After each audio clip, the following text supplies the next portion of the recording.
Today we're going to talk about sensory play. So what is sensory play? I suppose the best way to explain it is that sensory play deals with either one or more of the five senses, obviously. So we have sight, touch, taste, smell and hearing.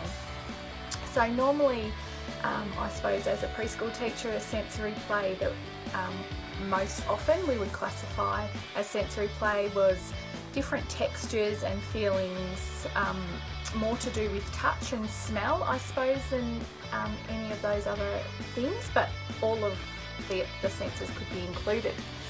So I just wanted to make sure that you realise that sensory play is different for everybody, and that all children and adults will develop skills with those textures and feelings at different rates.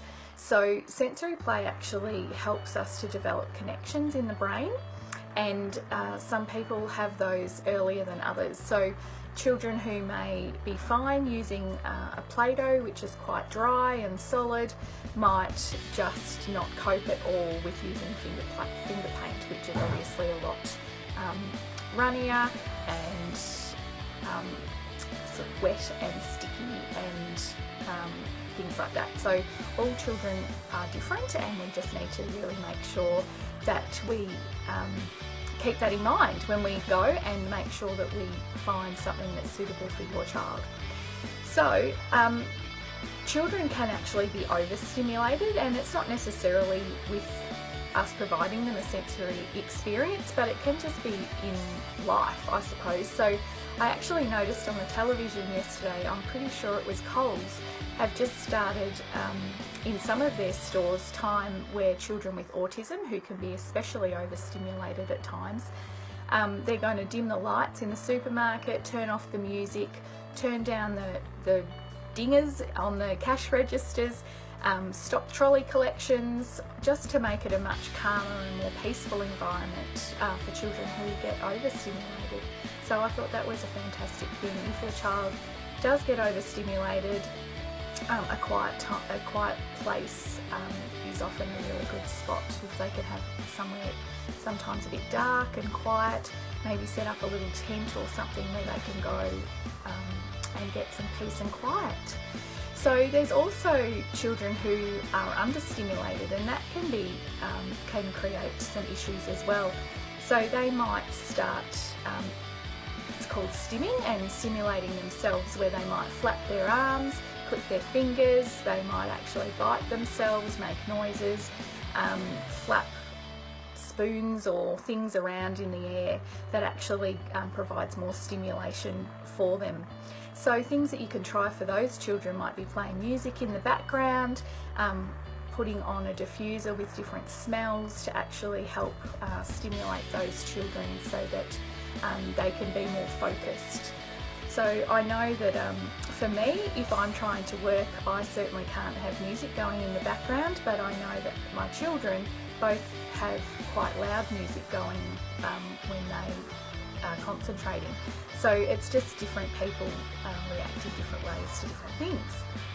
Okay, so sensory play also provides some skill development. So there's lots of language, as I said before. There's, dry, sticky, hard, soft, all of those different things that come with playing with different sensory experiences. There's also motor development, so obviously it's much easier to move your finger through some finger paint than it is to use some harder clay. So all of those things create different textures for your children. And some problem solving, all of those textures again provide different opportunities for children to test out different skills.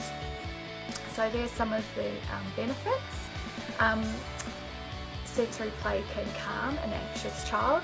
So if your child doesn't like, they might like Play-Doh but not finger paint, you can actually sometimes put some finger paint in a Ziploc bag and seal it.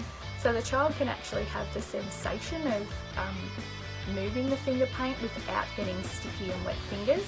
and sometimes that's enough for them to feel quite comfortable with it. Even putting some gloves on them or might help. So they're different things to try if your child's not feeling really comfortable getting their hands in and getting a bit dirty. So just remember, I suppose, that as always, children are individuals. Find something that your child likes. Offer different opportunities, but certainly don't force anything on them. And remember to always stay positive and have fun, and it's the most important thing. Just enjoy time with your children. Please remember, if you've got any questions or things that you'd like me to talk about in the future, please put them below in comments or message me. And please like and share. Thanks everyone for joining. Bye.